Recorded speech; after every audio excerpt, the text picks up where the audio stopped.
अस्सलाम वालेकुम, क्या हाल चाल है जी। मैं मोहम्मद एमएनएजी। इस वीडियो में बात करेंगे, बहुत से लोगों के मैसेज भी आते हैं कि हमारे वीज़ा में डिले आ रहा है, हम लोगों ने अपने डॉक्यूमेंट्स दोबारा अपलोड भी कर दिए हैं।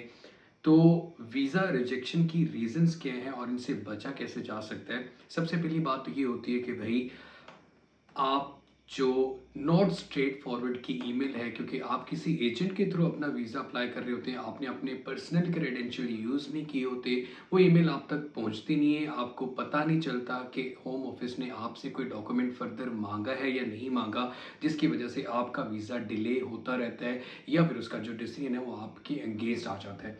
तो सबसे पहले जो कॉमन रीजंस हैं यूके के वीज़ा के रिजेक्शन की, उसके बारे में बात करते हैं। सबसे पहली बात है इनकम्प्लीट डॉक्यूमेंटेशन।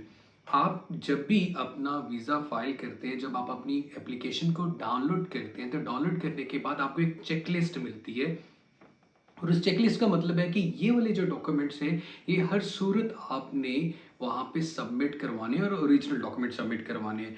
तो वहाँ पे आप लोगों से मशवरा करते फिर रहे होते हैं कि भाई मुझे कौन कौन से डॉक्यूमेंट्स लगाने हैं। तो आपको ऑलरेडी एक चेकलिस्ट मिली है, उस पर कॉन्फिडेंट रहें, क्योंकि होम ऑफिस ने खुद ये कहा है कि भाई मुझे ये वाले डॉक्यूमेंट्स चाहिए, तो आप वो डॉक्यूमेंट्स अपलोड करें। उसके बाद दूसरी सबसे बड़ी रीज़न होती है कि जब आप अपनी फाइनेंशियल रिक्वायरमेंट्स को पूरा नहीं कर पाते, और फाइनेंशियल रिक्वायरमेंट्स को पूरा करने का यही तरीका है कि लास्ट 28 डेज में आपकी अपडेटेड स्टेटमेंट या आप लेटर अपलोड करें और ओरिजिनल बैंक स्टेटमेंट, और वो बैंक जिनको होम ऑफिस ने डिफ़ॉल्ट नहीं किया, उन बैंक से अपनी बैंक स्टेटमेंट या लेटर बनवाएं। उसके बाद जो आपका टीबी टेस्ट है वो अपलोडेड होना चाहिए। मुझे याद है मेरे डिपेंडेंट जब ट्रेवल करने लगे थे या उनका वीज़ा हम लोगों ने फाइल किया था, इवन के जेरी ऑफिस में उन लोगों ने अपने जो डॉक्यूमेंट्स है वो स्कैन करवाए थे, लेकिन जो टीबी के टेस्ट थे वो प्रॉपरली स्कैन नहीं हुए थे। जिस दिन वो एप्लीकेशन सबमिट करवाई थी उसी दिन, क्योंकि मैं अपने क्रेडेंशियल यूज़ किए थे, मैंने उनकी एप्लीकेशन फाइल की थी, तो मुझे ईमेल आ गया था कि नॉट स्ट्रेट फॉरवर्ड किया कि भाई आप ये वाले जो हैं जो तीनों टेस्ट हैं दोबारा से स्कैन करके अपलोड करें। हमने विद इन आवर वो दोबारा से डॉक्यूमेंट्स अपलोड कर दिए और नॉर्मल, नॉट कि हमने कोई प्रियोरिटी वीज़ा अप्लाई किया था, नॉर्मल एप्लीकेशन दी थी विद इन 5 डेज। और मुझे बस ये डाउट था कि हो सकता है क्योंकि नॉट स्ट्रेट फॉरवर्ड की ईमेल आई तो 90 डेज या 100 डेज में चले जाएगा। ऐसा नहीं हुआ, क्योंकि मैंने उसी वक्त, मतलब जैसे ही मुझे ईमेल आई मैंने उसी वक्त उसका एक्शन लिया और उसको सबमिट किया, तो हमारा टाइम पे डिसीजन आ गया। तो यही चीज़ आपने करनी होती है।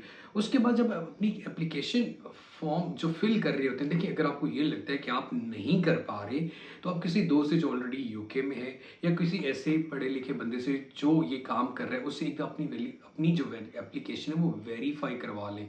अगर आप खुद एप्लीकेशन सबमिट करना चाह रहे हैं और अपनी एप्लीकेशन में बार बार देंगे, समटाइम हम ओवर कॉन्फिडेंट हो जाते हैं कि नहीं और मैंने बड़ी दफ़ा की है। हम अपने नाम के स्पेलिंग भी गलत कर सकते हैं, डेट ऑफ बर्थ सेलेक्ट करते हुए मंथ गलत सेलेक्ट हो सकता है। ये इंसान जानबूझ के नहीं करता, लेकिन ये गलतियां हो जाती हैं, इससे आपने बचना है। उसके बाद अगर आपका किसी और कंट्री में ओवर स्टे थे, आपका वीज़ा रिफ्यूज़ हुआ था और आपको कॉल आती है कि भाई आपका इंटरव्यू होगा, तो जब आप इंटरव्यू में ऑनेस्ट नहीं होते, इलॉजिकल रीजंस देते हैं, तो एक तो आपने इंटरव्यू में लॉजिकल रहना है, ऑनेस्ट रहना है, जो बात थी वही बतानी, कि उनके पास ऑलरेडी आपके बारे में जो इन्फॉर्मेशन है वो मौजूद होती है। और मज़ीद जिनका कॉम्प्लेक्स केस होता है उनको तो मैं स्ट्रेट फॉरवर्डली यही कहूँगा, कभी खुद से वीज़ा फाइल ना करें। एक प्रॉपर लीगल एडवाइस लेके, किसी सोलिसिटर की हेल्प लेके अपना जो केस है वो फाइल करें और ऑनेस्ट रहें और हर चीज़ का एविडेंस प्रिपेयर रखें। आपको पता है कि मैंने ये चीज़ की थी,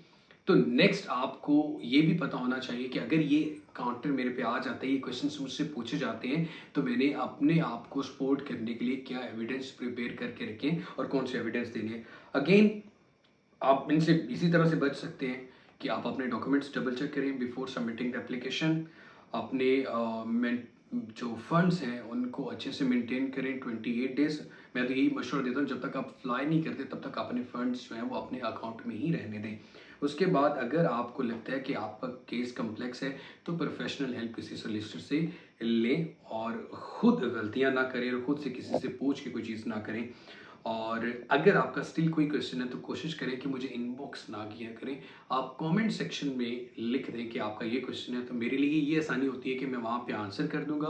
और अगर किसी और का वही क्वेश्चन होगा तो उससे भी उसको वही आंसर मिल जाएगा। तो अपना बहुत सारा सा ख्याल रखें। यूट्यूब पे देख रहे हैं तो सब्सक्राइब कर लें, टिकटॉक पे देख रहे हैं तो फॉलो और शेयर या सेव कर लें। अपना बहुत सारा ख्याल रखिएगा। अल्लाह हाफिज़।